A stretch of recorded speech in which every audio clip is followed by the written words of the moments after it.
ago, but was discounted by medical officials who believed Lyme disease happens mostly in the coastal regions. As Rafalina Siriani reports tonight, Dannie Cade has decided to share her story in the hopes of raising public awareness. Good boy, come on. For Dannie Cade, the simple act of playing fetch with her dog Saber is something she will never take for granted.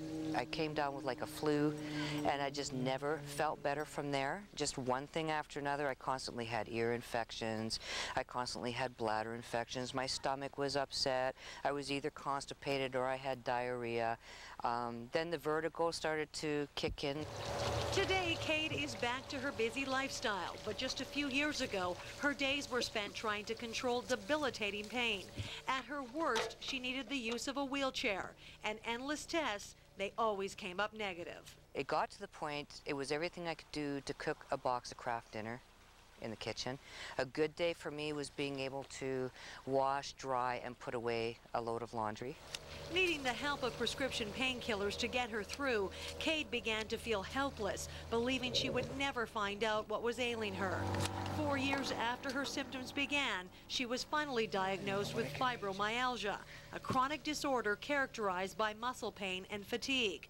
But Dannie was unconvinced, and she began searching the internet for answers. When I went to Gabe Merkin's website, the first thing I found when I typed in fibromyalgia was how to treat Lyme disease. For the 42-year-old mother of two, a light bulb went off. She spent time working in area forests with her husband on heavy-duty equipment. But medical officials told her she was wrong.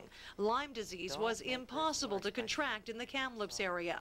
Jim Wilson with the Canadian Lyme Disease Foundation says that's not true. And so it's been here for a while, and it has now been noted that you can pretty well catch Lyme disease in any part of the province.